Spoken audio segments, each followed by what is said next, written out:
These enemy soldiers came to America believing they were superior. Jim Crow taught them a different lesson. The darkest secret wasn't camps or torture. It was a mirror held up to American hypocrisy that even Nazis could see clearly. German POWs witnessed black soldiers fighting for freedom abroad while being denied it at home, and that contradiction broke through propaganda in ways warfare never could. Some prisoners felt guilt. Others felt confusion. Many felt ashamed, not for Germany, but for staying silent about what they witnessed. When they returned home, they carried stories that complicated their understanding of good and evil, because sometimes the enemy shows you truths your own side won't, and sometimes the darkest secrets are hidden in plain sight, visible to everyone except those who benefit from not seeing them. The arrival. The ships docked in New York Harbor. German prisoners shuffled down the gangplanks in chains. They expected brutality, maybe execution. After all, that's what they'd been told about America. Nazi propaganda painted Americans as ruthless savages who'd torture captured soldiers.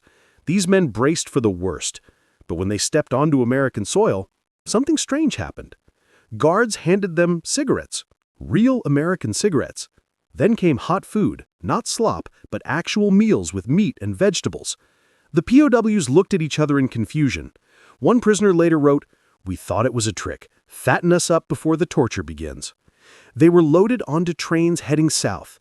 Through the windows, they saw America for the first time. Big cities, farmland, small towns. Everything looked so normal, so untouched by war. No bombed buildings, no rubble, no starving civilians. For men who'd left a destroyed Germany behind, it felt like landing on another planet. But the real shock, that was still coming. What they'd see in the next 24 hours would change everything they believed. Camp life begins. The prison camps weren't what anyone expected. Clean barracks with real beds, running water, electricity, medical facilities staffed by actual doctors. The Geneva Convention rules were posted on walls. Prisoners got 3 meals daily. They could write letters home. Some camps even had libraries and sports fields. German POWs played soccer against each other while American guards watched. They formed bands and orchestras. One camp in Texas had a full theater production of Faust performed entirely by prisoners. This wasn't punishment. This was better than what many had in the German army. A Wehrmacht soldier named Hans Lammersdorf wrote in his diary, "I eat better here than I did fighting for the fatherland." But here's where it gets weird. These same privileges, black American soldiers didn't have them. The prisoners noticed immediately. Their guards, many of them black, lived in segregated barracks, worse conditions than the enemy they were guarding. And that was just the beginning of the contradictions these Germans would witness. Wait until you hear what happened when prisoners left the camps. The first shock. Work details took prisoners into nearby towns. They needed labor for farms, factories, and construction. German POWs rode trucks into small southern towns. And that's when they saw it for the first time.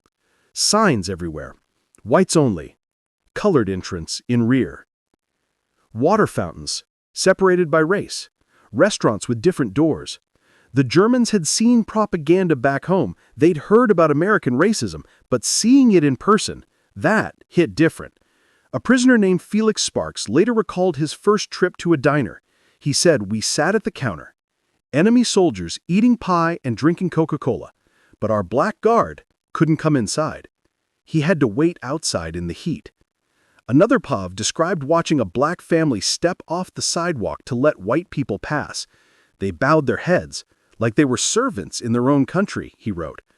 These were men who'd fought for Hitler, who'd believed in Nazi racial theories, and even they were disturbed by what they saw, because it wasn't theory anymore. It was real. It was everywhere, and it was impossible to ignore. But the prisoners themselves were about to become part of the system. Special treatment. German POWs got treated like regular white people. Not enemies, not prisoners, just white. They walked into restaurants and got served immediately. They bought tickets to movies and sat wherever they wanted. They shopped in stores without harassment. Local white males sometimes flirted with them at church socials. Yes, church socials. Some communities invited POWs to Sunday services. Meanwhile, black soldiers who'd fought actual Nazis overseas, They got called slurs, threatened, sometimes attacked. A German POW named Reinhold Pobel escaped a camp in Illinois. He hitchhiked across America for months. Nobody questioned him, despite his thick accent. He later wrote, "My white skin was better than citizenship papers." The absurdity reached peak levels on buses. Prisoners sat in front sections. Black Americans forced to the back. One POW tried to sit in the back out of respect for a black guard. The bus driver lost his mind. Enemy or not, you're white, act like it. The prisoner didn't understand. How could enemies get better treatment than Americans? One prisoner decided to ask that question directly. It broke him. The question nobody could answer. His name was Klaus Hübner. Young Wehrmacht soldier, captured in North Africa. He worked on a farm in Georgia alongside black laborers. They shared water, shared tools, shared lunch breaks. Klaus noticed something. The black workers taught him English phrases, showed him how things worked, treated him kindly despite being his enemy. One day during break, Klaus asked his guard a simple question. "Why do you fight for this country?" The guard, a corporal named James, went quiet. Real quiet. Other black workers stopped eating. You could feel the tension. James finally spoke. "My grandfather was a slave on this land. My father sharecropped it. Now I fight to free Europe while my mama can't vote back home." He paused. "But it's still my country, still my home. I fight because maybe my son won't have to." Klaus never forgot that conversation. Years later, he'd say it taught him more about courage than any battlefield, because these men fought for an ideal, not a reality. That wasn't even the most disturbing thing Klaus would witness. The restaurant incident. It happened in a small Texas town. A work detail stopped for lunch. The restaurant had good food and cold drinks, perfect for a hot afternoon. 5 German POWs walked inside with their guard detail. 3 guards were white, 2 guards were black. The owner greeted everyone warmly, showed the prisoners and white guards to a table. Then he looked at the black guards. "They can't eat here. There's a colored place down the road." One white guard protested. These men were soldiers, American soldiers. Didn't matter. Restaurant policy, state law. The black guards said it was fine. They'd wait outside. But the German prisoners? They weren't fine with it. One named Otto stood up. "If they can't eat, we don't eat." The restaurant owner's face went red. The white guards didn't know what to do. This was getting out of hand. Finally, they left. All of them. They ate at the colored restaurant down the road. The food was better anyway. But the damage was done. Those prisoners saw the truth clearly now. Stories like this spread through prison camps. Some guards started asking dangerous questions. The commander's decision. Camp Commander Daniel Patterson had a problem.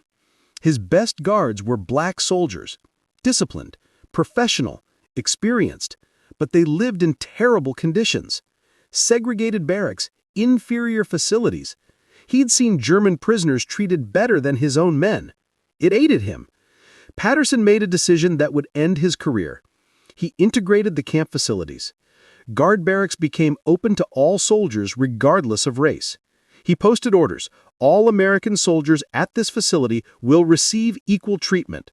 The reaction was immediate and explosive. Local politicians went ballistic. White soldiers from southern states protested. Newspapers called him a race traitor. The War Department received hundreds of complaints. How dare he treat Negroes the same as white soldiers? Patterson didn't back down. For 3 months, his camp ran integrated. Black and white soldiers bunked together, ate together, worked together. The German prisoners watched in fascination. This was the America they'd been told about in different propaganda, the land of equality. Then came Washington. Patterson got reassigned to a desk in Montana. The camp resegregated within days. But the prisoners never forgot what he tried to do. His courage inspired something unexpected among the prisoners. The education of enemy soldiers. Something strange happened in the camps. German prisoners started learning about American racism, not from guards, from each other. They shared stories from work details, compared experiences from different states. Some even kept journals documenting what they saw. They noticed patterns. The further they went south, the worse it got. Northern camps had different dynamics, less overt segregation, more mixing between races. But discrimination still existed, just quieter, more polite. POWs who'd believed Nazi propaganda found themselves confused. The Nazis said Aryans were superior, that racial separation was natural. But America proved that wrong by treating German enemies better than black citizens. The logic didn't work. If white people were naturally superior, why did they need laws to enforce separation? Why the fear of integration? A prisoner named Wolfgang wrote home, "I understood Hitler's lies when I saw America's truth. Both countries built on racial hate, both wrong." These realizations didn't happen overnight, but they accumulated, story by story, experience by experience. Then came the incident that would haunt one prisoner for life. The bus seat. His name was Friedrich Müller, regular German soldier, not political, not fanatic, just a guy who got drafted and captured. Friedrich worked in Alabama at a munitions plant. His guard was Sergeant Robert Hall, a black man from Mississippi. Robert treated Friedrich with respect, even kindness. They talked during breaks. Robert told stories about his family, his dreams. Friedrich learned that Robert had a daughter, same age as Friedrich's little sister back home. One day, riding the bus back to camp, Friedrich noticed something. Robert had to stand in the back. The back was crowded, but seats were available up front. Friedrich stood up. "Please, take my seat," he said to Robert. The bus went silent. Every passenger stared. The driver stopped the bus, stood up, walked back. "Boy, you know better than this. And you," to Friedrich, "you sit down right now." Friedrich tried to argue. The driver threatened to call police. Robert quietly told Friedrich to sit, said it wasn't worth the trouble. Friedrich sat down, but shame burned through him. That moment changed Friedrich forever. But he wasn't alone in his awakening. Letters home. Prisoners could write letters. Censors read them first, but many POWs still described what they saw. They used careful language, code words, but the message got through. "America is not what we were told," one letter read. Another, "The enemy treats some of its own people worse than they treat us." Families in Germany received these letters with confusion. Their sons and husbands were being treated well, better than expected. Some mothers wrote back asking questions. What did they mean about American citizens being treated poorly? The letters created a strange problem for Nazi censors. They wanted families to know POWs were safe, but they didn't want stories about American racism spreading. It complicated the propaganda. Because if America was so terrible to its own black citizens, but so kind to German prisoners, what did that say? Some prisoners stopped writing about it. Others couldn't stop. They needed their families to know, to understand. War wasn't simple. Good and evil weren't clear. Everything was complicated and messy and wrong in different ways. Some prisoners started documenting evidence, physical proof of what they witnessed. The photographs. Cameras were forbidden in camps, but some prisoners got their hands on them anyway. Guards looked the other way, or sometimes took pictures themselves. Photos emerged from this period, shocking images. German POWs sitting in diners while black soldiers stood outside. Prisoners swimming in public pools that had "no colored" signs. Enemy soldiers at baseball games in seats black Americans couldn't buy. One famous photo shows a German prisoner drinking from a whites-only fountain, while a black soldier in full uniform walks past to the colored fountain. The irony captured in a single image. When the war ended, many POWs took these photographs home. They showed them to families, to friends, to anyone who'd listen. "This is what we found in America," they'd say. The photos didn't excuse Nazi atrocities, nothing could, but they revealed American hypocrisy in ways words couldn't. Some photos made it into German newspapers and magazines. Americans were furious. How dare enemy soldiers document our shame? But the damage was done, the world had seen, and the prisoners made sure nobody forgot.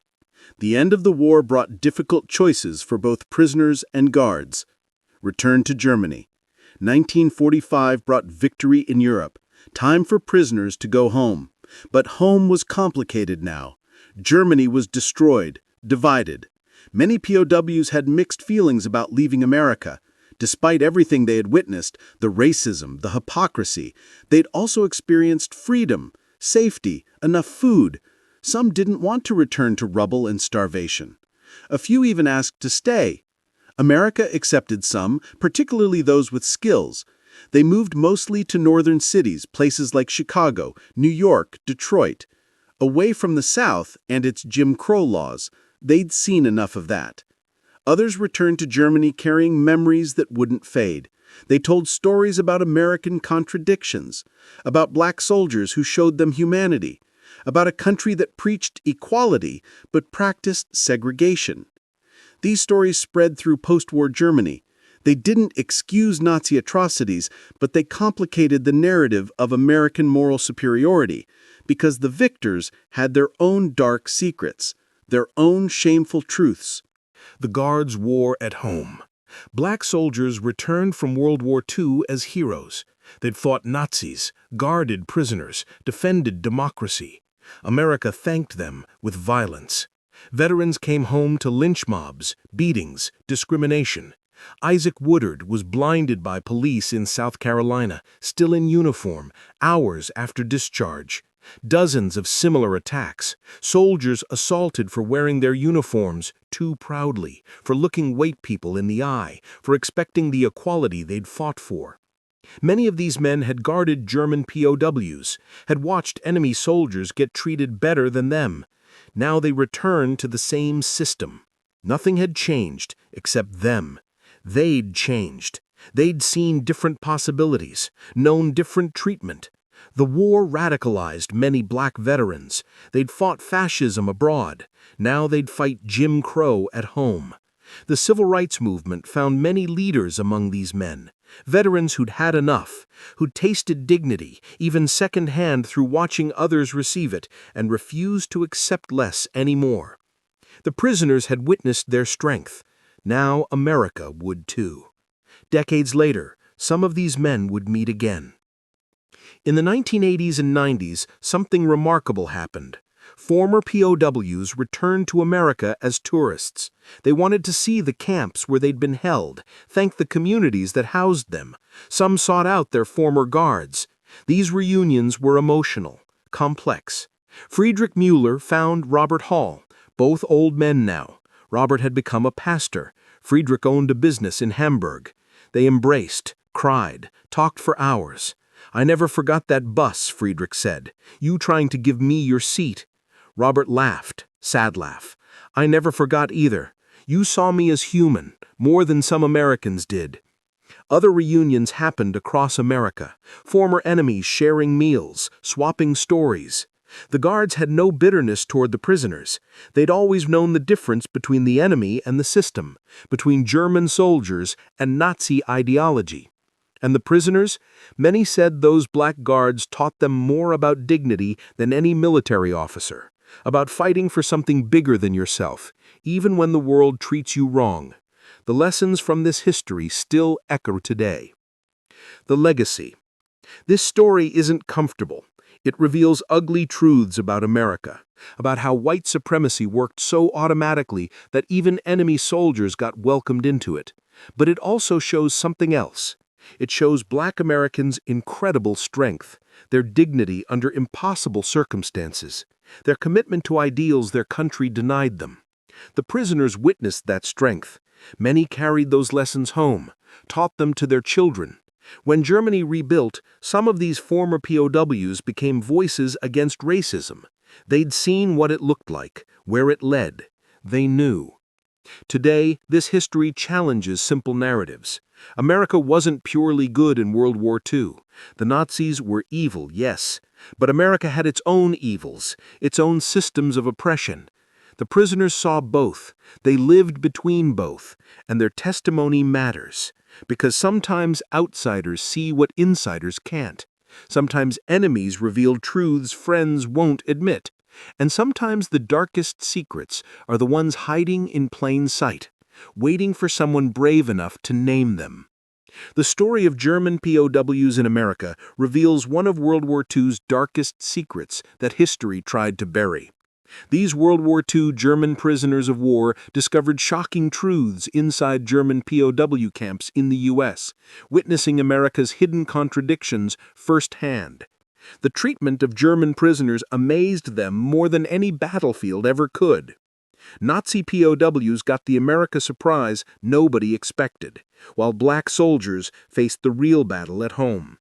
Some German POW escape stories pale compared to the truth they witnessed daily.